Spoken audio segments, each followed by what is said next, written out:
երեխաները ձեզ ինչ դասեր են տվել այս ընթացքում։ Ես նախապես երեխաներին երբևիցե չեմ ասում դու ես երաժշտի հետ կերկես, որովհետև իրանք արդեն սկսում են երազել դրա մասին, մտածել դրա մասին։ Իսկ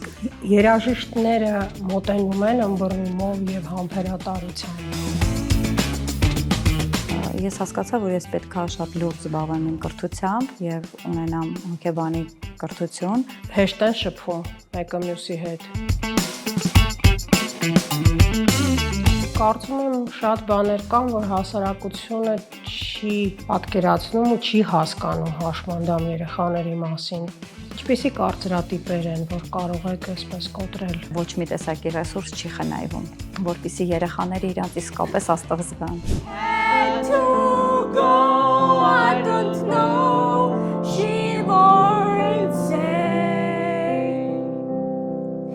Մեր հյուրերն են այսօր կողք կողքի ներառական կրթամշակութային ՀԿ-ի նախագահ, հոգեբան, երաժիշտ Նաիրա Սարգսյանը եւ իր սաները Միքայելը եւ Մերին։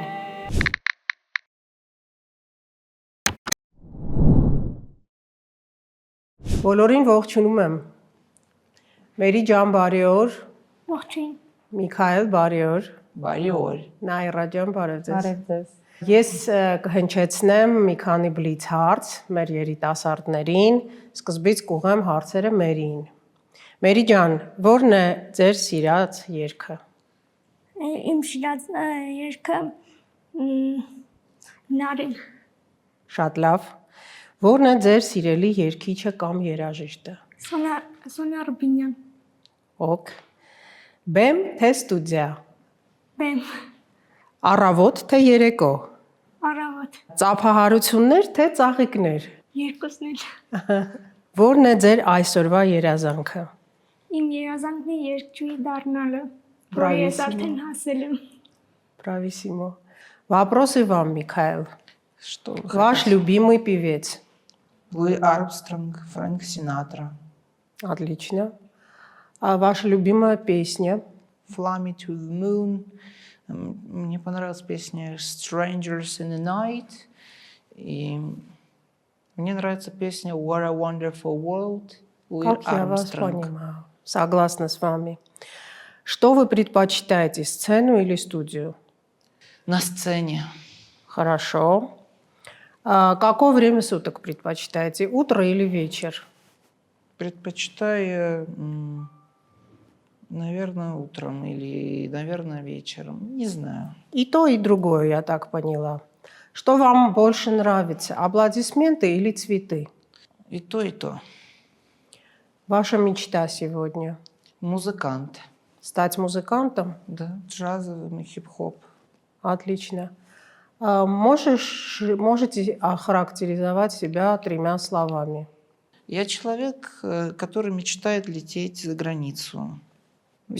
Все, принято, спасибо. Իսկ հիմա շատ սպասված մի պահ մեր հյուրերը, մեր երիտասարդները, Մերին եւ Միքայելը մեզ համար կերգեն։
Բրավիսիմո։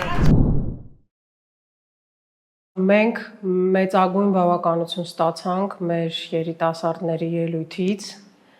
Նրանք կատարեցին Yesterday-ը հանրահայտ, նվագակցում էր նրանց իրենց մենթորը Նաիրա Սարգսյանը։ Ավարտելուց հետո մենք ճանապարհ դրեցինք երեխաներին եւ հիմա կզրուցենք Նաիրայի հետ։ Մի քանի բլից հարց Նաիրա ջան ձեզ։ Մեկ բառով ինչպես կնկարագրեք այս երկու սաներին ձեր։ Աշխատասեր։ Որն է եղել ձեր աշխատանքի տարիների ամենահուզիչ պահը։ Փառատոնի առաջին օրը 2019 թվականին, երբ փառատոնի առաջին օրն էր, այդ օրն էր իմ համար ամենահուզիչ օրն էր ինձ համար եւ պահը էմոցիոնալ շատ լուրջ օր էր։ Որն է եղել ամենաանսպասելի բացահայտումը, որ արել եք զարգացման առանձնահատկություն ունեցող երեխաների հետ աշխատելով։ Առաջին բացահայտումս եղել է իմ ուսումնավերականգնողական կենտրոնում, երբ գործունեությունս այնտեղ սկսեցի։ Մի տղա էր, որը 7 տարեկան էր, Համլետ էր անունը Ստեփանյան։ Երբ մուզտերապիայի ժամանակ երգում էինք, նվագում էինք իրար հետ, то есть ես երգում էի, ինքը նվագում էր, դաշնամուրի կողքը նստած եւ հասկացա, որ ինքը ունի բացարձակ լսողություն եւ սկսեց արագ շատ ընկալել դաշնամուրը։ Ես իրեն ցույց էի տալիս, ինքը նվագում էր եւ այսօր Համլետը սովորում է Ռոմանոս Մելիքյանի անվան ուսումնարանում, ավարտում է այս տարի ուսումնարանը եւ ընդունվել է մանկավարժական համալսարան։ Ինքը ինձ համար դրանից հետո ունեցել եմ շատ երեխաների են բացահայտել ընթացքում երաժշտական կարողությունները, բայց Համլետն է եղել առաջինը, ում հետ ես դա արել եմ։ Որ համերգը երբեք չեք մոռանա։ Չեմ կարող ասել անկեղծ, որովհետև յուրաքանչյուրը տարբեր են։ Յուրաքանչյուր տարի փառատոնը արդեն 6-րդն է ու ինքը յուրաքանչյուր տարի տարբեր է ու յուրաքանչյուր տարի ես նորով եմ իրան վերապրում այդ համերգը։ Իհարկե ես համերգը վերապրում եմ արդեն պատրաստի տեսանյութը նայելուց հետո, որտեվ այդ օրը չեմ կարող ոչ մի կերպ վայելեմ դա։ Որն է լավ մենթորի ամենակարևոր հատկանիշը։ Ինձ թվում է բարությունը։ Սերը եւ բարությունը, այդ կարևորագույնն է։ Ավ է։ Անցնենք հիմնական հարցերին։ Ով չգիտի, կարող է եւ շատերը չգիտեն, ինչ է կողք կողքին։ Կողք կողքին դա փառատոն է միջազգային, բայց ես կուզենայի սկիզբը պատմել, թե ոնց ինքը սկսեց իմ կյանքում։ Ես երկար տարիներ աշխատում էի Մուղի վերականգնողական կենտրոնում որպես երաժշտաթերապիստ։ Եվ ընթացքում ունեի շատ բալիկներ, թերապիայի հաճախող, որոնց հետ երգել էինք սովորում, կան շատ տաղանդավոր երեխաներ, որոնք նվագում են։ Եվ հասկացա, որ այս երեխաները, որոնք երգում են եւ նվագում են, ինչ որ բան է պետք անել, որ հանրությունը տեսնի իրենց։ Եվ պատահաբար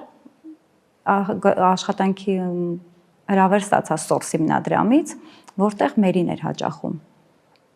Source հիմնադրամում սկսեցի Մերիի հետ աշխատել եւ բավականին մեծ արդյունքներ սկսեցինք գրանցել, քանի որ Մերին ուներ երաժշտական կարողություն, գեղեցիկ ձայն ուներ, բայց պետք էր աշխատել այդ ձայնի հետ։ Ես ինքս մասնագիտությամբ համ երաժիշտ եմ, խոր դիրիժոր եմ եւ սկսեցինք աշխատել Մերիի հետ։ Հետո Մերին ասաց, որ երազում է երգի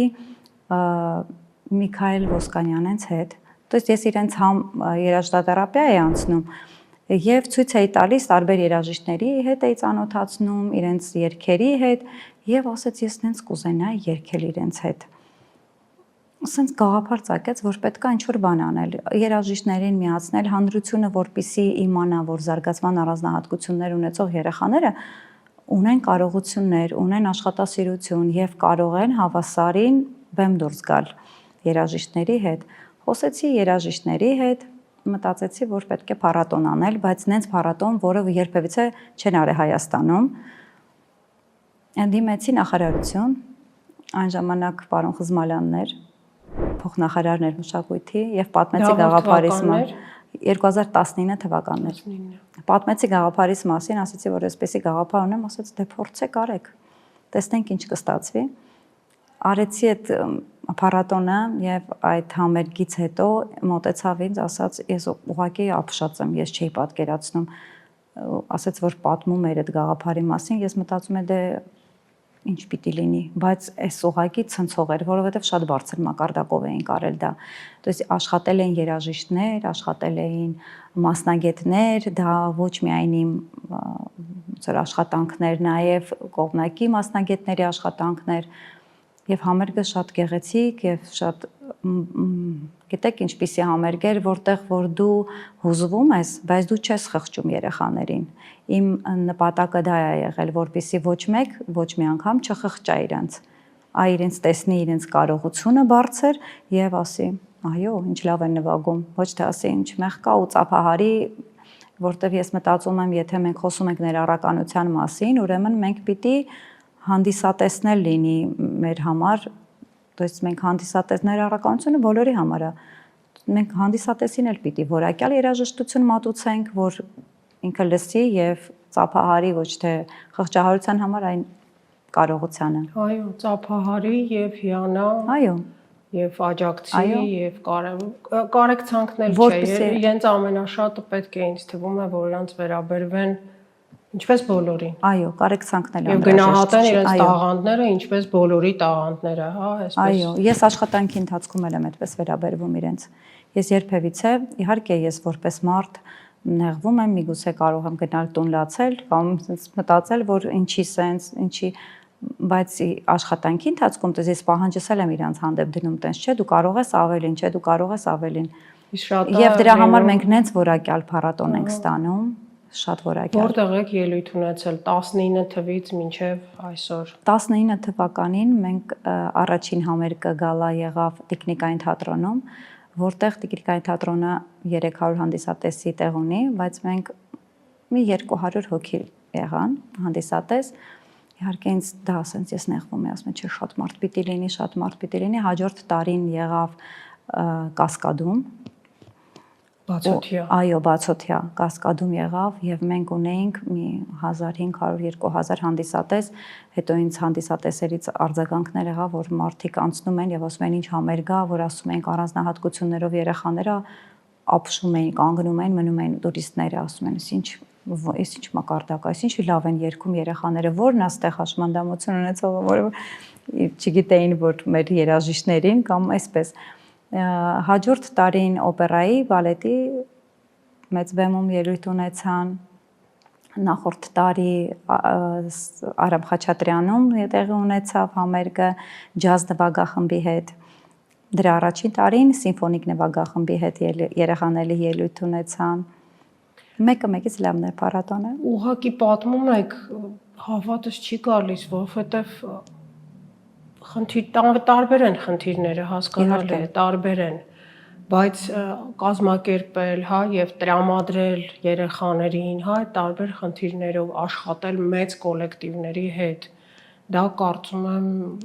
ինչ որ ձեր մեջ աստվածային ուժ կան, Ռաջան, իմ կարծիքով։ Այդ մենակի մեջ չի, որովհետև իրականում մենք ունենք մեծ թիմ, որը աշխատում է, նվիրալ մարդիկ, որոնք իրականում նվիրալներ են, Քանի հոգի է թիմը։ Շատ մի 10 հոգուց ավել թիմ ունենք, օգնականներ ունենք, գեղարվեստական ռեժիսոր ունենք, որը Նաիրեն է, ունենք օգնականներ, որոնք իրականում ոչ ջանք են խնայում, լինում են միշտ երեխաների հետ, մասնագիտական պատժ կա լինում երեխաներին, դրա համար դա միայն իմը չի, գաղափարը իմն է, ես իրականացնում եմ նաև աշխատում եմ, բայց թիմ ունենք մեծ, ծնողներին եմ ուզում շնորհակալություն հայտնել, որովհետև իրական ծնողներն են մեծ ջանք չեն խնայում, որպեսզի երեխան մասնակցի, հաճախի, չի կարող, դա մի օրվա պատմություն չի, դա տարիների պատմություն է։ Օրինակ մի համերգը, հա, նախապատրաստվել է, ինչքան է տևում։ Մեկ տարվա ընթացքում մենք նախապատրաստվում ենք այդ համերգին։ Հնարավոր է, որ մենք օրինակ մի ելույթը մտածենք, որ գործը, որ ընտրում ենք այդ ելույթում, որը երեխան պետք է երգի, հնարավոր է, որ մեկ ամիս առաջ ասենք երեխային, որ երգի, որովհետև փորձը ցույց է տալիս, որ իրանք հաղթահարում են դա։ Քանի որ օրինակ սիմֆոնիկ նվագախումբը ծանրաբեռնված էր եւ արդեն ցանկը կար, մենք իրենց ցանկով սկսեցինք պարապել եւ երեխաներին սովորեցնել այդ երգերը, իրեն շատերի համար դա նորություններ էին։ Դրա համար կանխատեսելի է շատ փառատոնը։ Ահա։ Միքայելը եւ Մերին երգում են բենդում։ Նաև բենդում են Նաև երգում։ բենդում։ Նաև բենդում, որտեվ Իսկ քանի հոգի է բենդը։ բենդը 6 հոգի է,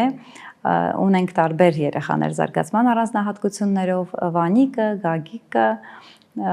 Համլետն է նաև նվագում եւ ընթացքում մենք բենդում նաև նորացնում ենք բենդի սոլիստներին, փոքրիկներին ենք ներգրավում, որոնք գալիս են թերապիայի եւ ունեն կատարված մի գործ երաժշտական, այդ գործը տղաներն են սկսում սովորել եւ դառնում է մի սիրուն համար ու այդ համարով ելույթ ենք ունենում։ Այդ պրոյեկտն էլ է շատ լավ, կոչվում է Hope for Dreams, ինքը մարզային պրոյեկտ է, մենք այդ պրոյեկտով նաեւ գնացինք Արցախ։ Արցախում համերգ ունեցանք, այո։ Շատ լավ պրոյեկտ է դա էլ։ Ինքը մարզերին է ոգևորում, մեծ ոգևորություն է տալիս։ Հետո մենակ այս տարի մենք Գորիսում գնացինք համերգի, Գորիսը այս տարի դեկտեմբերին այնտեղ էլ էր ներառական համերգ։ Մեր մարզերին շատ անհրաժեշտ դա։ Ներառականությունը պիտի խոսենք դրա մասին, պիտի այսպիսի միջոցառումներով մենք ներառականություն սերմանենք, ոչ թե սեմինար անենք, խոսենք ներառականության մասին։ Այսպիսի միջոցառումներով։ Երեխաները, երբ միմյանց հետ շփվում են փորձերի ընթացքում, համերգների, ի՞նչն է ամենաբարդը։ Նախ հեշտ են շփվում մեկը մյուսի հետ, որովհետև տարբեր խնդիրներ ունեն, չէ՞, մեկը ֆիզիկապես կարող է նեղվել, մեկը հոգեբանորեն կարող է նեղվել։ Գիտեք, հեշտ են շփվում։ Շատ հեշտ ամեն ինչը իրականանում, անկեղծ եմ դա ասում ձեզ։ Օրինակ մենք այս տարի որ մեկնում ենք Գորիս, ավտոբուսով գնում ենք, մեծ ավտոբուս, որտեղ 50 մարդ կար, եւ մեզ հետ ուղեկցողներ կային, որոնք ասում էին, իրենք ոչ զարգացման առանձնահատկություններ ունեցող կոլեկտիվների հետ են աշխատում, ասում են դու չես պատկերացնի, որ այսինչ երեխաներ են հրաշք։ Այս ներդաշնակությունը ավտոբուսում էս բոլորը իրար հարգելով, սիրելով, մեկը մյուսին օգնելով, նենց որ մենք հաղորդակցման շփման հետ ոչ մի խնդիր չենք ունենում երբևիցե երեխաները կարող են զիջել մեկը մյուսին տեղը հերթը զիջել, եթե այն մյուսը չի կարողանում սպասել, ասում եմ օրինակի համար Միքայել ջան, կսպասես մերին երգի, հետո դու, հա, իհարկե, կսպասեմ, չունենք այդպիսի խնդիր, որ բարդություն է ստեղծում։ Կադրից դուրս շատ լավ բնութագրեցիք երեխաներին։ Խնդրում եմ, այստեղ էլ կադրում էլ ասեք ինչքան լուսավոր, մաքուր։ Հա, իրենք իրականում շատ լուսավոր, մաքուր մարդիկ են, որոնք չունեն նախանց, որոնք ունեն մեծ ուժ, ներքին ուժ եւ աշխատասեր են շատ։ Այն երեխաները, որոնք մասնակցում են փառատոնին, իրապես շատ աշխատասեր երեխաներ են, ներքին ուժով աշխատասեր բալիկներ են։ Մրցակցություն կա իրենց մեջ։ Մրցակցություններ չունենք։ Մայրիկների միջև կարող են լինել մրցակցություն։ Սովորաբար լինում է։ Ահա։ Բայց դա էլ նենց ենք անում, որ չնկատենք դա։ Նայրա ջան, առաջին հերթին ձեզ համարում եք երաժիշտ թե հոգեբան։ Երաժիշտ։ Իսկ երբ եկաք հոգեբանության եւ երբ հասկացաք, որ երաժշտությունը բուրի հատկություն ունի։ Երբ որ սկսեցի աշխատել իմ ուսումնավերական մողական կենտրոնում, ես հասկացա, որ ես պետքա շատ լուրջ զբաղվեմ իմ կրթությամբ եւ ունենամ հոգեբանի կրթություն, որովհետեւ երեխաների հետ աշխատանքի մեջ ինձ դա շատ անհրաժեշտ է եւ ես ինչ անում եմ, պիտի անեմ շատ լավ։ Մինչև փորձի հասնելը, երաժշտական փորձերի տարվում են ինչ որ հոգեբանական զրույցներ, նախապատրաստական, այսպիսի թերապիաներ։ Այո, իհարկե, երեխաները ամբողջ տարին հաճախում են երաժշտաթերապիայի եւ ոչ միայն երաժշտաթերապիայի, իրանք հաճախում են տարբեր զարգացման կենտրոններ, որտեղ աշխատում են հոգեբաններ, դրա համար ասում, դա միայն իմ ոնց որ արդյունքը չի, դա շատ մասնագետների արդյունք է, որոնք աշխատում են իրենց հետ, որոնք պատրաստում են իրենց ոչ թե համերգին, այլ ընդհանուր կյանքին։ Եվ այս համերգն էլ իրենց մի կյանքի մի մասն է դառնում։ Մինչև օրս կարծում եմ շատ բաներ կան, որ հասարակությունը չի պատկերացնում ու չի հասկանում հաշմանդամ երեխաների մասին։ Ինչպեսի կարծրատիպեր են, որ կարող եք այսպես կոտրել։ Ոյ կարծրատիպերը այնքան շատ են, շատ են։ Մեր հասարակությունը կարծես թե թվում է, որ այնքան բաց է, այնքան sense ներառական է, բայց իրականում երբ որ դու գործնական ես հանդիպում որոշակի խնդիրների, դու հասկանում ես, որ տենց չի։ Կարծրատիպ կա, որ իրենք չեն կարող ինչ-որ բան անել, այդ կարողությունն է, էլի դրա համար էս փառատոնը հենց շեշտը դրված էր այդ կարողության երեխայի զարգացմանը եւ ի ցույց դնելը դա։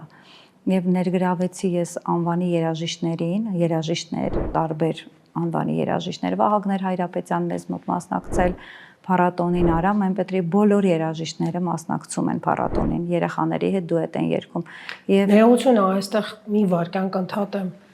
Իսկ երաժիշտները մոտենում են ըմբռնումով եւ համբերատարությամբ։ Այո, երաժիշտները շատ բաց են, շատ համբերատար են, շատ բարի են, անկեղծ ասած շատ։ Բոլորը անխնդիր, բոլորը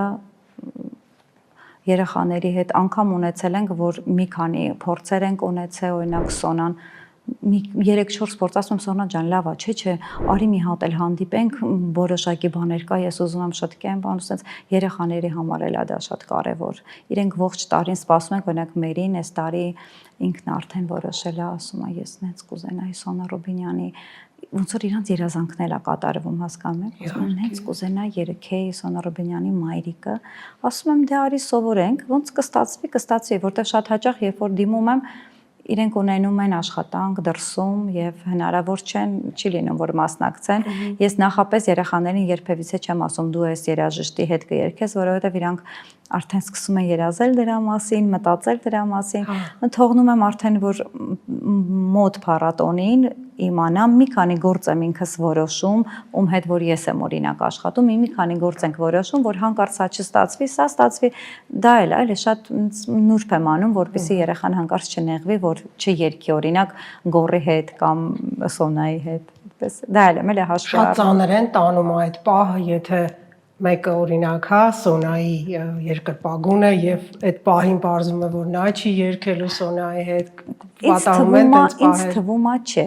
շատ չեն արտահայտվում, չեն ասում, բայց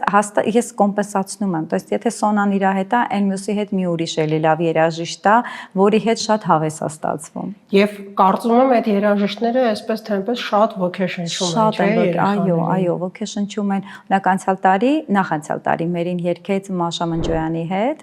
Արտուր Գրիգորյանի երգը, տենց լավն էր, փորձեր այնքան լավն են, այդ երևի այն ամենալավ մասն է փառատոնի այդ փորձային շրջանը։ Արտուր Գրիգորյանի երգը Բեմը։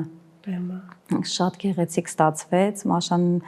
մեծ պատժ կա էր անում Մերին է ոգևորվում էր, այդ էներգետիկան sense խառնվում է Բեմում իրար երեխեքի ու երաժիշտների, շատ հավես է ստացվում։ Ահա, իսկ Միքայելի հետ երբ ծանոթացաք։ Միքայելին ես գիտեի իմ ուղի ուսումնավերական կենտրոնից, то есть ես sense ֆիքսում եմ երեխաներին որոշակի կենտրոններից եւ առաջարկում եմ օրինակ Միքայելը մասնակցի, անցյալ տարի օրինակ Միքայելին առաջարկեցի ջազ բենդի հետ մասնակցի եւ ջազ բենդը sense ապշել էր։ Իրանք չէին պատկերացնում Դավիթի հետ խոսելուց, որ ռեպերտուար էին կընտրում, ասում էր, արի ամենաթեթևը տամ, որպեսզի հասկանանք, դե ջազը ինքը սիմֆոնիկ չի, որ հեշտ ավելի լինի կատարումը, բան։ Եվ այս ջազը որ ստացվեց, իրականում շատ հետաքրքիր լավ փառատոն էր, այս ջազայինը մեր։ Ես նաև Դավիթին եմ ուզում շնորհակալություն հայտնել, շատ լավն է։ Երեխաների ենք սպասում։ Հաջորդը սեպտեմբերի 22-ից 24-ը։ Այս սեպտեմբերին։ Այո, այս տարի։ Որտեղ։ Չեմ ասի որտեղ։ Պարզ չի դեռ։ Չէ, պարզա, բայց ուզում եմ սյուրպրիզ լինի շատերի համար։ Բայց պիտի հասցնենք տոմսեր կգնենք։ Տոմսերը երբևիցե տոմս չենք վաճառում փառատոնին։ Փառատոնը բաց է լինում։ Այո, ինքը բարեգործական է։ Երբևիցե ոչ մի ծնող ոչ մի բանի համար չի վճարում։ Երբևիցե գումարը չի ծախսվում այստեղ։ Մեր թիմին չմոռանաք։ Անպայման։ Մենք արդեն ձեր մեծագույն երկրպագուներն ենք, մեծագույն։ Նայրա ջան, ինչ դասեր եք քաղել։ Երեխաները ձեզ ինչ դասեր են տվել այս ընթացքում։ Որ պետքա չպլանավորել ոչ մի բան։ Այսօրվա օրով ապրել, հա։ Որ պետքա չպլանավորել, որտեվ շատ հաճախ երբ որ դու ինչ որ բան ես պլանավորում, նամանավանդ եթե դու պլանավորող մարդ ես ու դառնում անենց որ քո ոչ մի պլանավորածը չի լինում, դու ստրես ես ենթարկվում։ Իսկ իրանցից սովորել եմ դա։ Այս մոտակա 5-10 տարվա, առաջ մի քիչ եթե ընկնենք, ինչ եք երազում, ինչ եք պլանավորում։ Ես երազում եմ, որպեսզի արտասահմանյան երգիչ բերեմ այստեղ զարգացման առանձնահատկությունով, որը կմասնակցի երեխաներից հետ։ Արտասահման երբևիցե տարել եք ձեր Դեռ չենք տարել, բայց մտադրություններ ունեմ այդպիսի։ Իսկ խնդիրը ֆինանսականն է, Այո, դե խնդիրը իրականում ֆինանսականն է։ Մենք օրինակ 3 տարի առաջ գնացինք Մոսկվա, միջազգային փառատոն էր էլի, ներառական, այդտեղ երեխաների ելույթ ունեցան, ինչեր ասեմ, նենց մերոնք շատ ուժեղ են։ Մեր երեխաները փառատոնի շրջանակներում, երբ որ հյուրեր են ունենում արտասահմանից, բոլորը մոտենում են, ասում են, մեզ մոտ այսպիսի մակարդակ չկա։ Մենք իրականում շատ ռեսուրս ենք ծախսում։ Օրինակ, բեմը լավագույն բեմադրիչ ռեժիսորն է աշխատում, լույսերը լավագույն թիմն է աշխատում, զվուկարեժիսորը լավագույն ռեժիսորն է աշխատում, զվուկավիկ։ Դες այդտեղ ոչ մի տեսակի ռեսուրս չի խնայվում, որպեսզի երեխաները իրանց իսկապես աստղ զգան։ Այո, պետք է անհրաժեշտ է այդ ամենը, իհարկե։ Դուք դարձել եք 3 օր առաջ տատի։ Մենք շնորհավորում ենք սրտանց։ Տղա թորնիկի կունից։ Այո, Միքայել։ Միքայել։ Ինչպես եք կարծում, ձերս անցած մեծ հսկական փորձը կկարողանաք օգտագործել ձեր թորնիկին դաստիարակելու համար։ Ես ճիշտ ասած երգեմ իր համար։ Կերգեք։ Չեմ դաստիարակի։ Մինիմում կերգեմ։ Թող ծնողները դաստիարակեն, լավն է շատ։ Այո։ Ես կերգեմ իրանց համար։ Իմ գործով զբաղվեմ, դուք ձեր գործով զբաղվեք։ Նաիրա ջան, շնորհակալություն, ուզում եմ մեր զրույցը ավարտել մի քանի անավարտ նախադասություններով եւ կխնդրեմ, որ դուք ավարտեք դրանք։ Այս երեխաների հետ աշխատելիս ես սովորեցի Սեր չխնայել։ ամենամեծ հրաշքը տեղի ունեցավ, երբ թորնիկս ծնվեց։